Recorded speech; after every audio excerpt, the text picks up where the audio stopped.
From KLCC Studios, this is Oregon on the Record. I'm Michael Dunn. Guidance counselors are kind of the generalists in education. They need to be able to offer a wide range of information and assistance to kids in multiple grades and at multiple levels of development. And the job has changed so much in the past few decades. The bulk of the job years ago was helping kids determine their immediate future, be it college or entering the workforce. Now, so much of the job is helping kids navigate an ever more complex world and also effectively navigating their own mental health challenges. Today on Oregon on the Record, we're continuing our special 4-part series on education by focusing on the role of counselor. In many ways, these professionals are both an invaluable resource to kids trying to determine their future and also a true confidant that can help them overcome the serious hurdles of depression, anxiety, and other issues. Today on Oregon on the Record, you're going to hear from a counselor and leader of the special programs for Springfield Public Schools. He thinks the job of counselor has never been more difficult, yet the role is critical to help set up our kids for success. Dr. Brian Megert, the Director of Special Programs at Springfield Public Schools, thanks so much for coming on and talking with us. You bet. Happy to be here. Yeah. Boy, let's start with this. How has the role of counselor changed, over the decades to meet the needs of today's students? How has it changed and how has it needed to change to kind of address the challenges that kids face today? Well, I think we do have a volume and intensity issue in our schools. We have more students who have more complex needs. And I think that's why we've tried to focus over the years more on building a strong and formal partnership with our community partners, specifically in the areas of mental health, because I think we really need to focus on a team of people supporting our students. So that would include the school counseling, but also obviously caregivers at home and then mental health providers in the community, so that there's really a team of a counselor approach rather than just an individual in our schools. Okay. I would imagine that some of the both the volume but also the unique pressures on kids today might boil down to things that maybe people our age, didn't have to deal with. I'm thinking about some of the technology issues, social media issues. Maybe talk a little bit about the challenges that parents didn't have to deal with when they were in high school or younger, that kids have to deal with now, and how that kind of, as you talked about, that team approach is sort of that scaffolding of a team approach is built to be able to help the kids deal with such things as cyberbullying and other challenges. Yeah, and I think it really is our responsibility in schools to explicitly and specifically teach the skills and consequences of engaging in this social media heavy world. And we have teachers who teach these skills, and we have kind of these off and away type of rules where phones are off and away, but also there are portions of the day where students do have their phones and have access to devices, and teachers take on that responsibility. They take it seriously and teach those skills. But also we have curriculum specifically directed at teaching social emotional wellness. And in that curriculum, there are lessons that are specifically directed toward social media and how to work through those situations. Yeah. And I'm not going to ask you to sort of delve heavily into that curriculum, but are there some general, kind of tips about that in that curriculum that maybe parents don't necessarily, listening right now, maybe don't know some of those, very, very broad general tips that might be a part of that curriculum that help kids navigate the challenge of social media? Well, I think the big part that we would focus on is making sure that if students are encountering bullying or even just unproductive conversations in social media is to reach out to an adult, Hmm. um, either at home or in our schools. And then we do have staff who are trained to support students when those, more difficult situations arise, but really focusing on reaching out to adults when these situations get to a point where the student is not really feeling like they can handle it anymore. Okay. I imagine as a counselor, and I'd love to get your input on this. Is there a way to kind of break into categories? The issues that can that students come to you. Is it heavily skewed towards kind of coping with mental health issues? Is it around just the challenges of difficult tests and struggling in a particular subject? I guess I just kind of want to get a breakdown as to how much of your time or the people that as part of your team are dealing with those incredibly challenging aspects of student life. I think it really covers the whole range. And I think that's one of the difficulties for our entire system and our counselors and behavioral support type of staff is that it's everything from helping students just on that academic achievement route, Mm-hmm. and then as serious as suicide ideation and considering these drastic situations and Mm-hmm. everything in between. And again, it goes back to really trying to put systems in place and having teams of people supporting students, because it can be everything in between. And each individual person doesn't have the skills to support students with such complex needs. And so it has to be a team, and there have to be systems in place so that we can efficiently bring teams together, make sure that they can process through information and data and um, individual student supports, and then people can take actions quickly. Got it. And that's why we do have curriculum. That's why we, for example, um, support our staff with strategies. One of them in particular is called QPR: question, persuade, refer. And that's a strategy to support students when they are considering suicide. And then a team of people are available to help students. Um, but it really is the full range, and it comes down to teams of people in our schools supporting kids. Got it. Got it. Going to reintroduce you. We're talking to Dr. Brian Megert. He is the Director of Special Programs at Springfield Public Schools. Obviously, a key member of any team when you're talking about kids is, of course, parents or guardians. And I wanted to talk to you about sort of how you and your team, coordinate with parents and teachers and counselors. Again, that idea of bringing all the stakeholders together to work to help find that ideal solution for a kid who is going through some struggles. Yeah, and this has obviously been a challenge, and COVID is a distant memory, but unfortunately, we're still, feeling the impacts of that and trying to get um, back into a strong relationship with our parents and families. And um, really the mantra that we're trying to embrace is this idea of going from, kind of family events and inviting families into our schools to truly having partnership with our families. Hmm. And that means that we have to create events where they feel good and comfortable coming into our schools, interacting with staff and students in the school setting.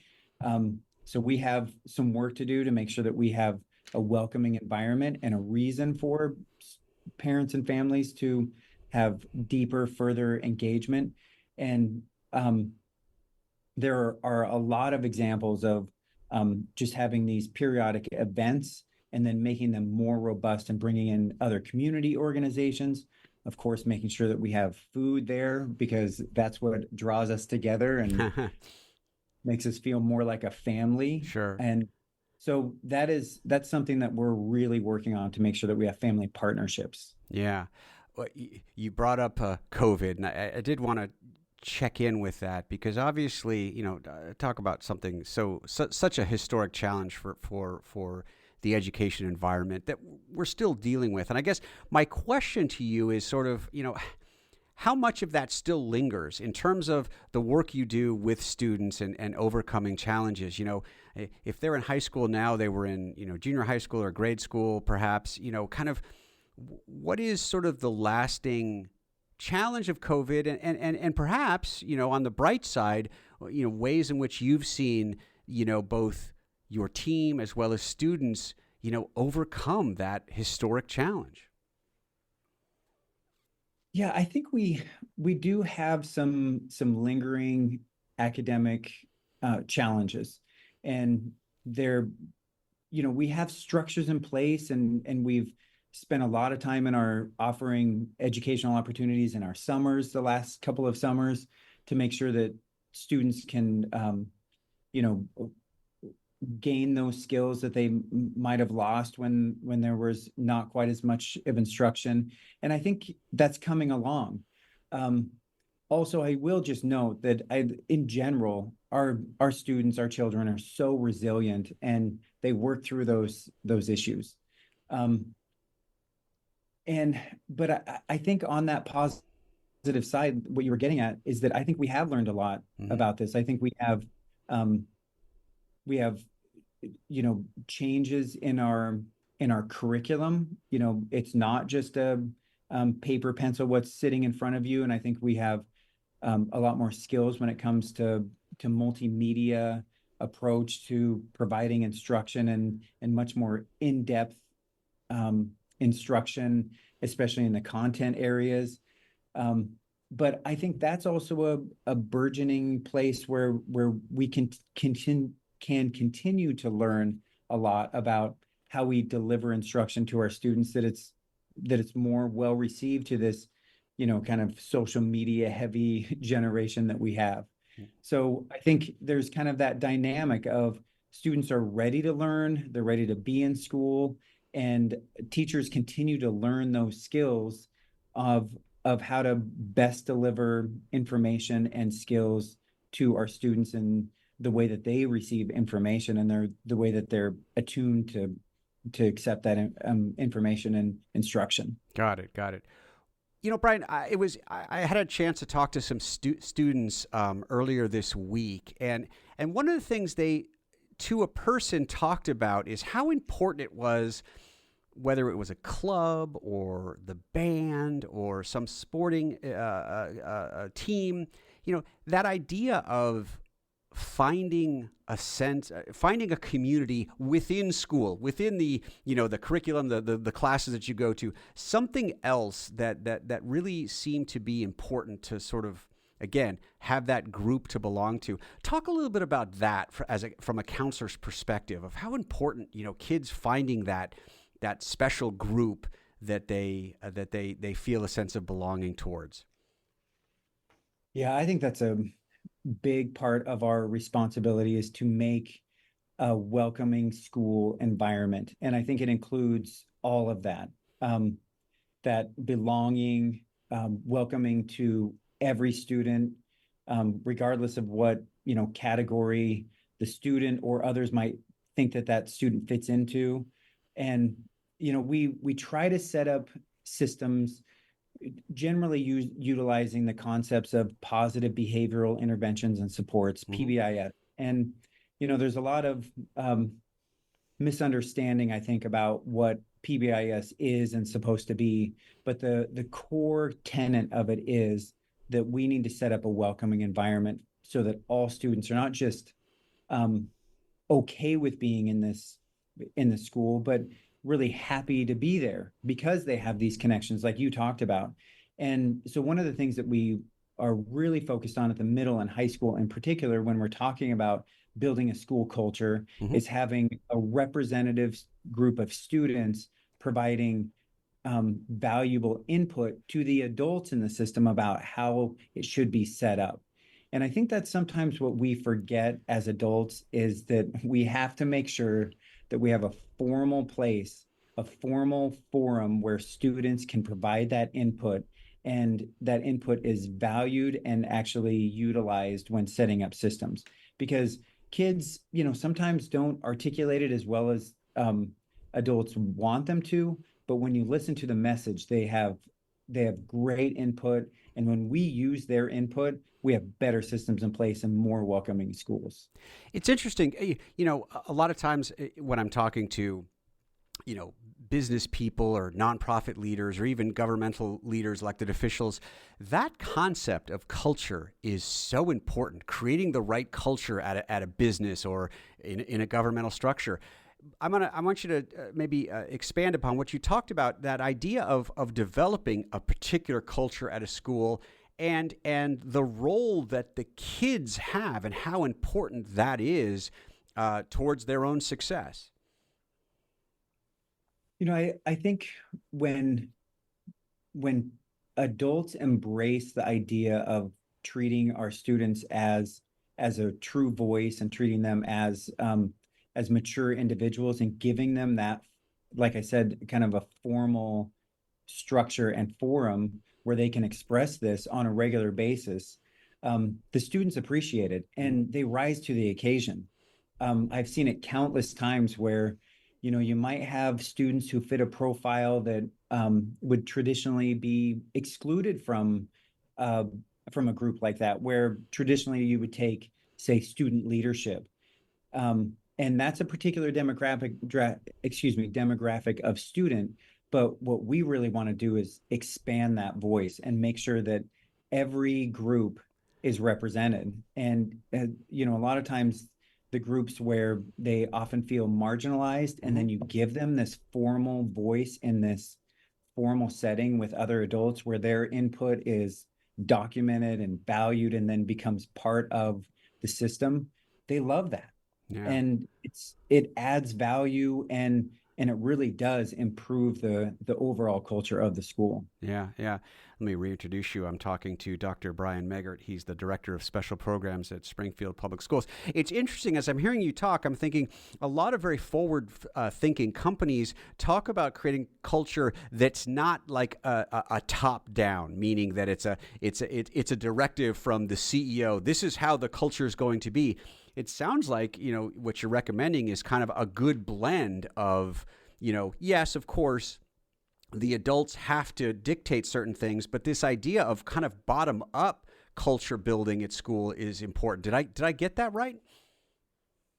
I think you're spot on. And again, I just can't emphasize enough that the more that student voice is valued, um, the better chance that we have of creating an environment where all students feel welcomed. Because when you have those diverse voices all sitting in the room together, Mm-hmm. there's just that perspective taking, and then from kid to adult, but then also across those student groups that might not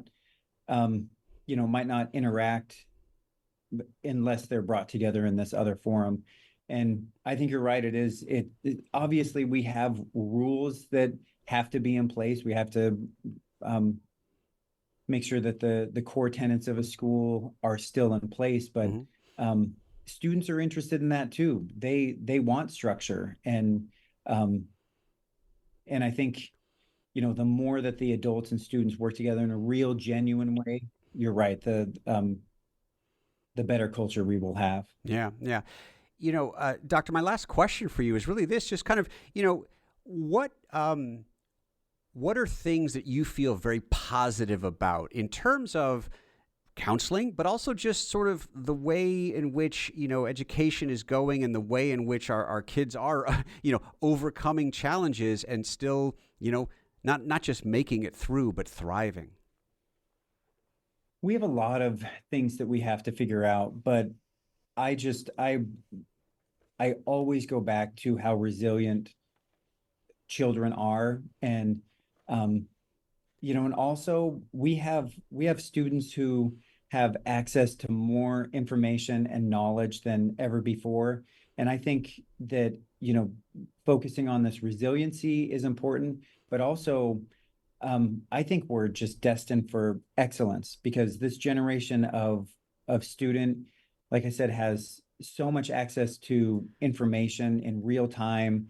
And I think they're going to teach us a lot over the next few years about how to access that information, and then how to display their knowledge and skills that they've gained over time. So I'm very optimistic about the future. There are all kinds of barriers and issues in the education system that we continue to try to overcome, but I'm really optimistic about this generation. Great, great. Well, Dr. Brian Meggert, the Director of Special Programs at Springfield Public Schools, really appreciate you coming on and talking with us. Thank you very much.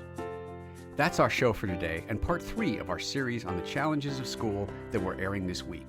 According to Education Week magazine, the mental health and well-being of children and teenagers has been driven to a breaking point nationwide by the pandemic and the isolation, disruption, fear, and grief that it brought with it. At the same time, many K-12 schools across the country lack enough school psychologists and counselors to respond to this mounting mental health challenge. Hopefully, this trend will reverse and we'll be able to get more of these critical counselors into our schools and for our kids. I want to thank Director of Special Programs at Springfield Public Schools, Dr. Brian Meggert, for coming on the show and talking to us. Tomorrow, you'll hear from a psychologist and a school resource officer to address the issues of fear of violence and actual violence itself and its impact on our kids. This show, along with all episodes of Oregon on the Record, is available at klcc.org. I'm Michael Dunn, and this has been Oregon on the Record on KLCC. Thanks so much for listening.